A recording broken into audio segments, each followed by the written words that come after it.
今天的全球部落志单元呢，我们为您专访到了知名的生态人类学家 Fikret Berkes 教授。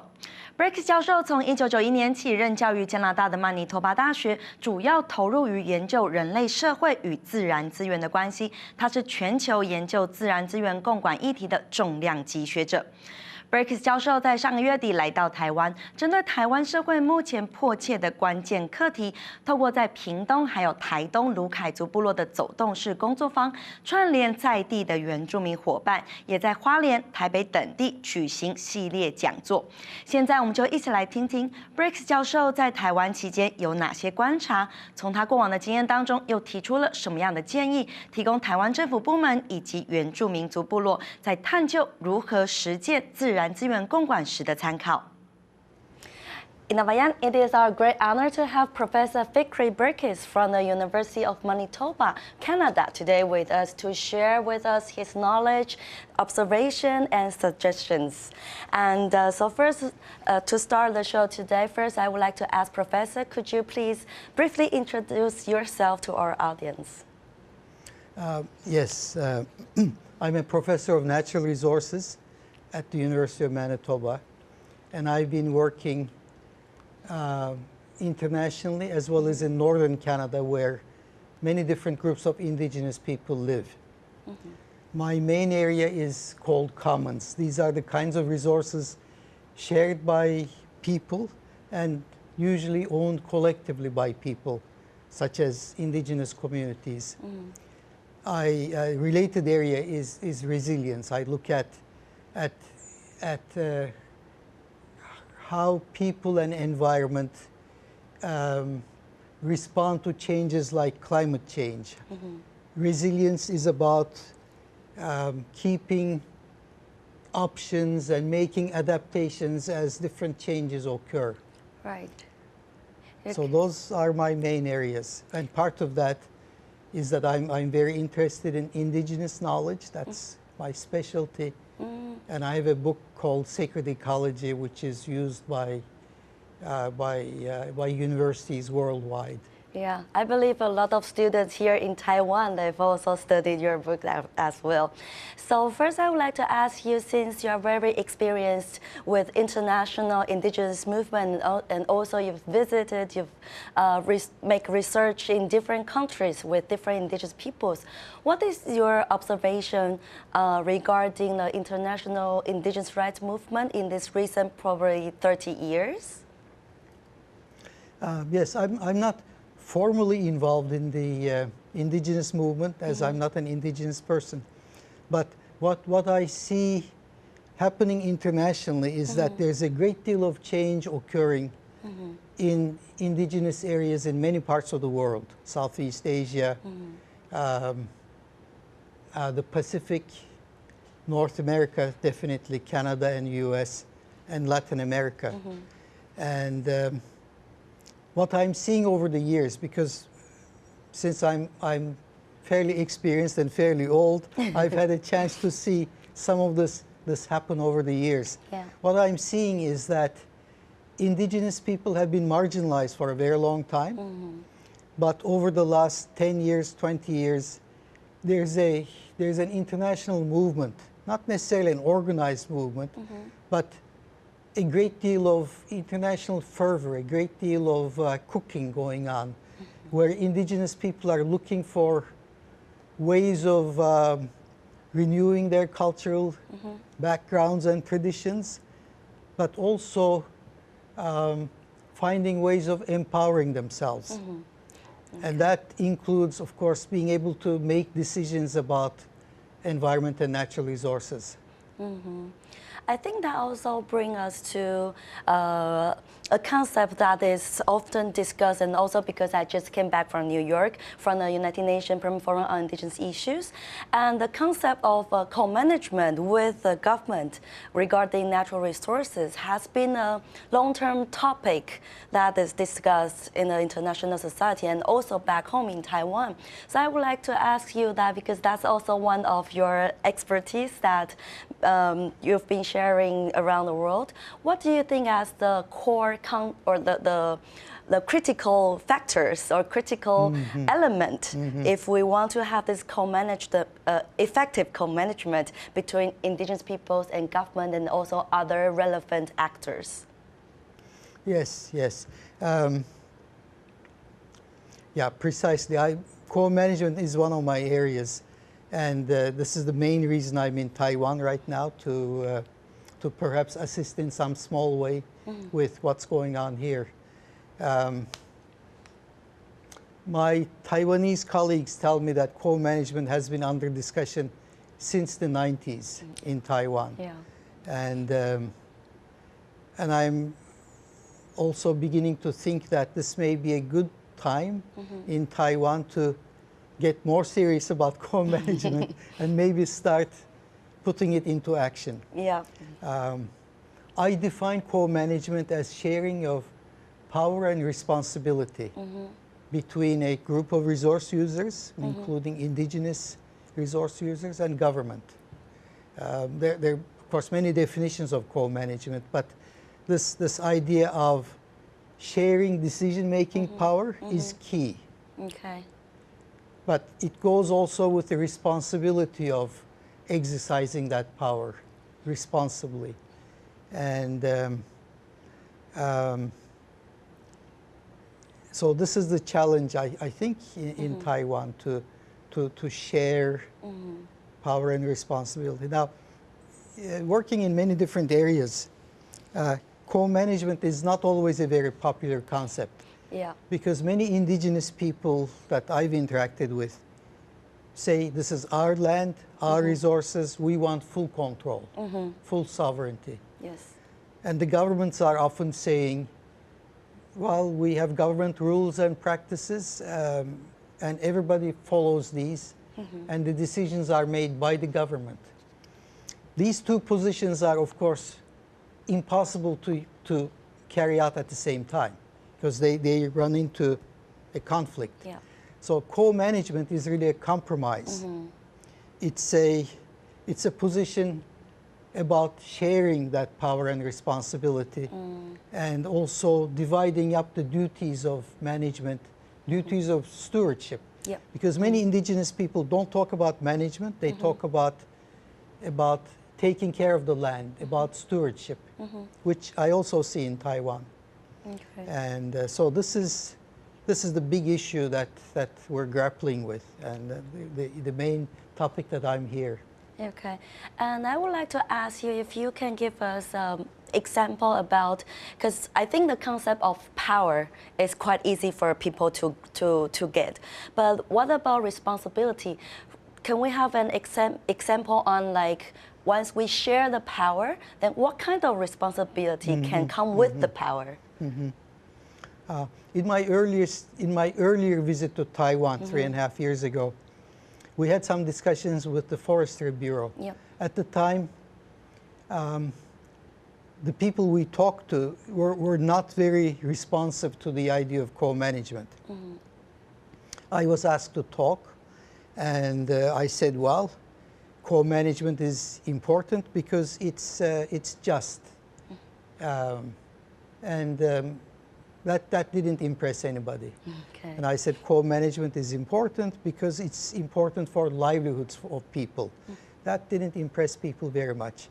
And then I said co-management is important because it will help you enforce your regulations that are difficult to enforce.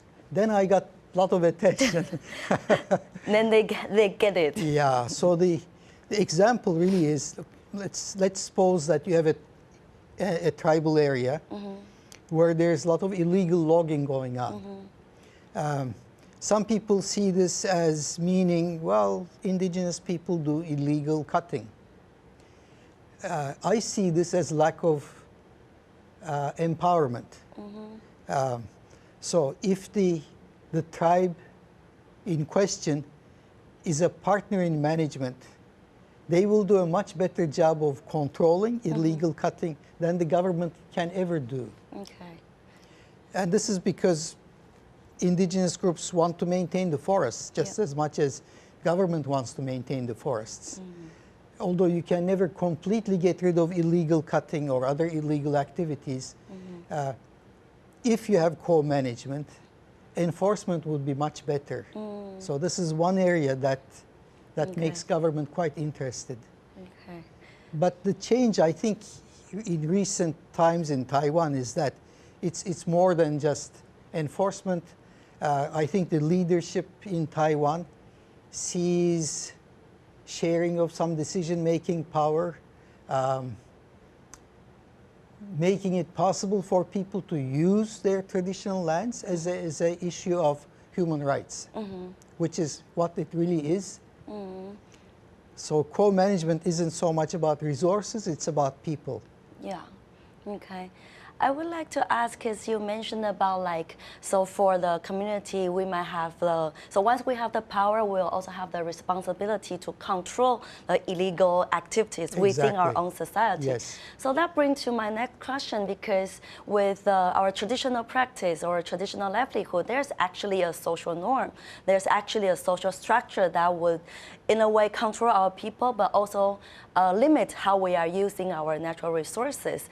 But because with all the different colonial regimes along the time, this kind of knowledge regarding our traditional ecologic system and also the social structure has been weakened. So in this kind of situation within our own society, the indigenous society, sometimes it's not about, of course it's about humans, it's about us, but sometimes it's not just us to practice or our willing to practice our traditional ecological knowledge. It's also about the whole system has been weakened. So in this kind of situation, what would be your suggestions or observation from maybe other countries or here in Taiwan with your observation? What can we in this kind of circumstance to again practice our traditional ecological knowledge? Yes, yes. This is a very important area because it links indigenous people's own organization with their ability to manage or to be stewards of their environment. And of course, all people, all indigenous people have social structures. They have ways of doing things. They have their different worldviews, which may be quite different from the dominant society. They have their own knowledge, which may be quite different from scientific knowledge. Colonial regimes have this tendency to subjugate people, and that makes it very difficult for indigenous people to maintain their social structures. In fact, maintaining social structures, social institutions are probably more difficult than maintaining dances and songs.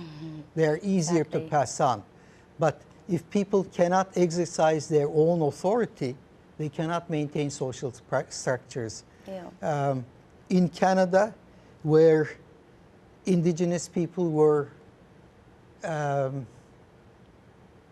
by law wards of the state. They were treated as children, which makes it very difficult to have any social institutions, of course. So they could not manage their affairs. Now, in many parts of Canada, much of northern Canada, we have environmental co-management regimes. So they have had a chance in some areas up to 30 years of rebuilding their institutions. And they are managing their own affairs. They have local self-government. They control the local education system. They control their own media. They control their social services. They control their health services. Not the legal system so much, but they're also influencing the legal system. For example, not every offense should require putting people in jail. Indigenous people in Canada have their own ways of dealing with law and their own notions of law, where you might have sentencing circles like this, where the objective is to to rehabilitate the person committing an offense rather than putting him or her in jail. Yeah. Okay. So indigenous people have this, but because of the colonial legacy, they've been reduced to state of children. So they have had to learn how to exercise their own values and powers. Yeah. But it's taken a long time. To get co-management working in Canada, the agreements themselves have taken many years, and but the trigger was a court case launched by a chief in British Columbia in Canada, which forced the Canadian government to look at indigenous rights in the 1970s. It was a decision of the Supreme Court of Canada, the highest court, and that triggered all the agreements. In other countries, the stories have been different. New Zealand has its own history, Australia has its own history.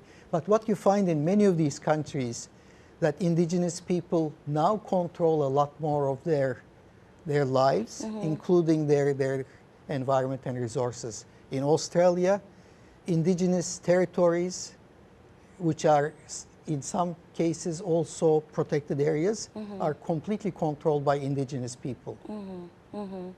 So it was were you also suggesting that this process is like a continuous learning process, that not only for indigenous peoples to, within this process, we rebuild the social structure and also to revitalize our culture, but also at the meantime, we co-learning or mutual learning from or with the government agencies? Yes, exactly. It's a continuous learning process. Co-management is not an end point, but a process. And to make it better, it involves learning. Yeah. And it works much better if the two parties learn together. Yeah. I use the analogy of a tango. One person cannot do a tango. Yeah, okay. It takes two to do a tango. I actually wrote a paper with that title once. It was one of my earlier co-management papers. It came out in 1997. And it points to the necessity of not only the indigenous people being ready to tango, which is very difficult because it's going to take a long time for indigenous people to work together themselves and organize themselves. Yeah. But it also requires the government to be able to tango. Because right now, when you look at the current practices, there's no tango. Okay. If you look at the background of people who manage your lands and forests, there's no tango. Many of the resource managers, not just in Taiwan, but in Canada and many other places, they think forest management is managing the trees. It's not. It's about managing relationships with the people. Exactly. And that's going to take a long time to happen. Yeah. In a seminar yesterday, we were talking about the educational requirements for that kind of training. And I was meeting with the deans. This is Donghua University. Okay. Meeting with the deans of indigenous studies and the faculty of environment. And I said, you have a task here. You need to train some people to deal with environment as well as people issues at the same time. This is that social ecological system. It's not just the ecology, it's a social and the ecological system together. Right. Yeah, that also brings me to my next question, because now, for us, like a lot of communities now, we are revitalizing our culture and also our traditional livelihood. But we do encounter this challenge that, for example, as you say, the forest management is not only about the trees, but also the relationships.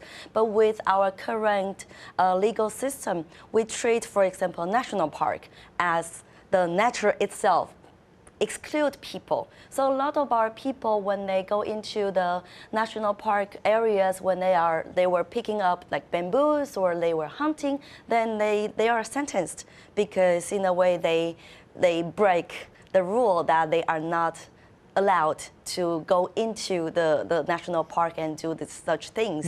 So that means our accessibility to our natural resources is in a way forbidden.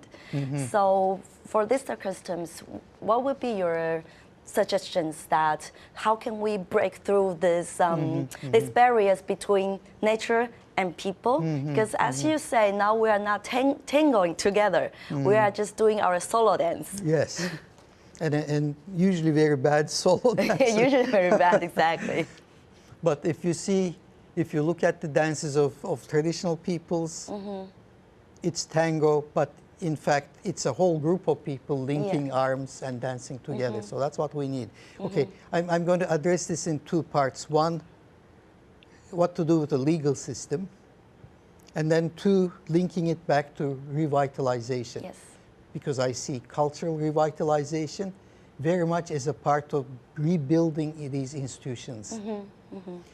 Okay, so on the first point, I can't comment on Taiwan's laws, of course, but when I look at your national parks, as well as the forests, the model used is the Yellowstone model that started in the US originally, where you separate people from nature. Yeah.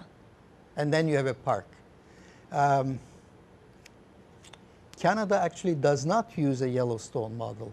So many Canadian parks do allow for various uses, more than just recreational uses. They allow for people to collect food items. Some allow hunts of certain kinds. So the trend in many parts of the world is to basically abandon the Yellowstone model, but look for sustainability and sustainable use of protected areas. Now, conservationists say, well, that's dangerous because what if they damage the natural environment? Well, in some cases they might, but that's all part of a learning process. We're going to make some mistakes. The point is, in the Yellowstone model, the assumption is not touching nature is the best conservation. Yeah. But in fact, ecologically, it's not true. That's not correct. From an ecology of science of ecology point of view, it's not correct because the ecosystem keeps evolving. Yeah. Okay. And if there are too many deer, they're going to damage the forest. Exactly. So, in fact, more sustainable use is to allow some hunting of that deer rather than wait for the deer to damage the forest. In fact, in one of my visits, the Dean of Environmental Studies pulled out his cell phone and showed me some pictures of his own trees being damaged by the deer. Okay. What we say, girdling the tree, eating the bark all around the tree, then the tree would die. Yeah. And so this is something that your scientists in Taiwan already know about. And yet, the rules don't allow for any hunting. I had a sad interview just a few days ago of a chief who was talking about hunting rights. And I found out later on that he himself had been in jail for hunting. That's, something has to change. It's not good management. It's not good ecological management, but it's certainly very bad people management. Okay, so the second part I want to comment on is that co-management is basically a mechanism for empowerment, defined as people who have a say in the decisions that affect their own lives. And when empowerment happens, it doesn't just stay in the environment area. It also transfers to the cultural area, and it leads to cultural vitalization. Yes. 2 years ago, I was invited by Native American scholars to a meeting in Olympia, Washington, US, where we saw some of this in action. The local tribe, called the Nisqually tribe in Washington State, fought for a long time to control not control completely the salmon resource, but to become co-managers of the salmon. Now, salmon is probably the single most important resource. And what this has led over the years is that it also led to the young people rediscovering their traditions, some of the rituals coming back, some of the cultural practices coming back, such as these ocean-going canoe trips between Washington and the Canadian province of British Columbia. These are dugout canoes. They're made from very large logs, and they are actually ocean-going. They're not. There's no engine. It's paddle boats, and this was part of the cultural exchange between distant groups. And this has just been happening over the last 2-3 years. This cultural revitalization using these canoes. So natural resource co-management has these various implications, including cultural revitalization. I can go on with examples from Hawaii, actually, with the ahupoa system and the revitalization of taro varieties, which is big, very big for the Hawaiians, who are, of course, distant relatives of your indigenous people.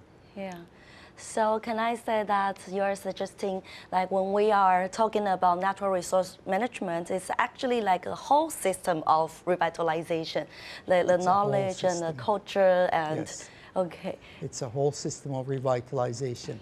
And culture institutions, which are very important for management. And there are, and the whole system goes as far as, if you ask Australian indigenous people, they talk about health of the land, health of the people. If you are in a healthy land and you're using that land, then the people are healthy as well. It's the coexistence, actually, It's the coexistence. Because a lot of indigenous people's cultures are closely tied to the land. Exactly, If they're not permitted to hunt and collect forest products, it breaks that link. And the only way they can maintain that link right now in Taiwan is by doing illegal activities. And that's really sad. Yes, it is. That also brings to my last question for you. Is that from your observation, because you've been to different peoples, you've been to different communities, the mountain communities, but also the coastal communities.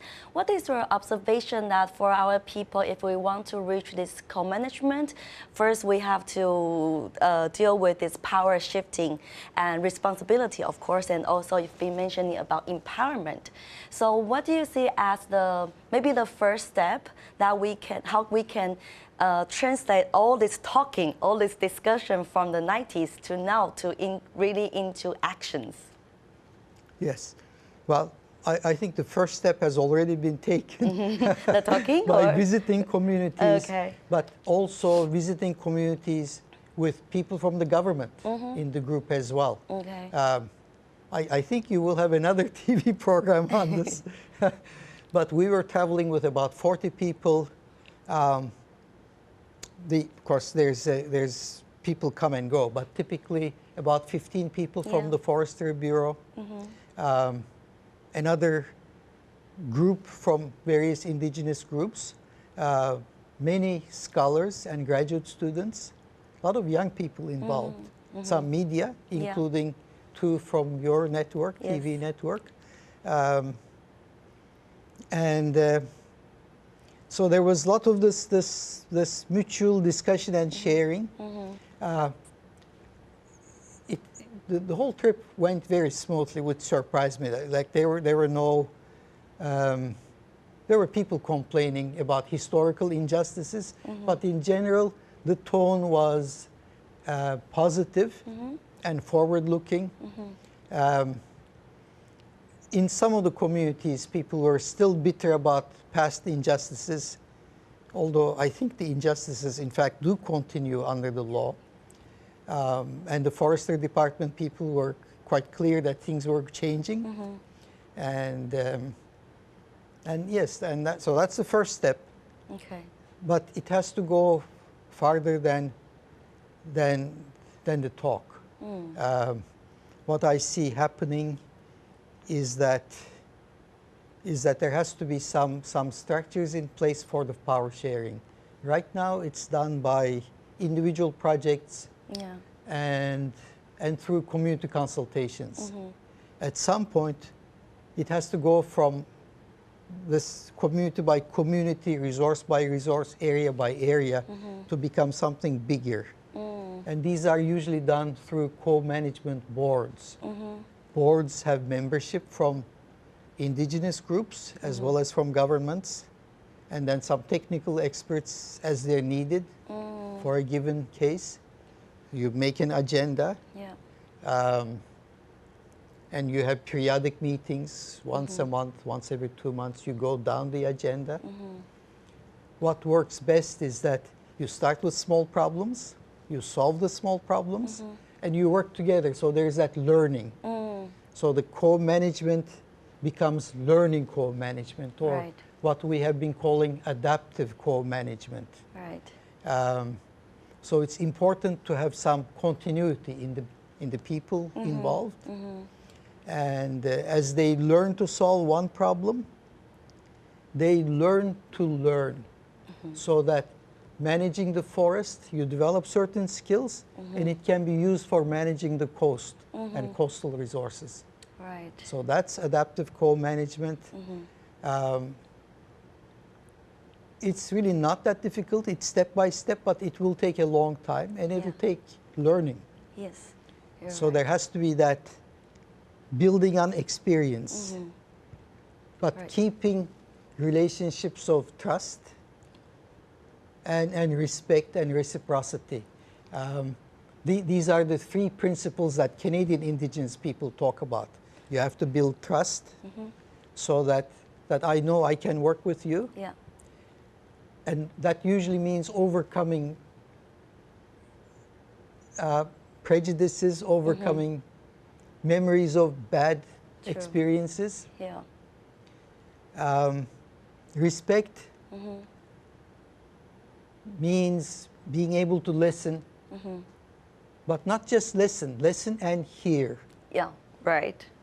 Exactly. That's a different concept. Which is different. And then to communicate back. So there is that learning. Because unless there is listening and hearing, you're not going to get learning.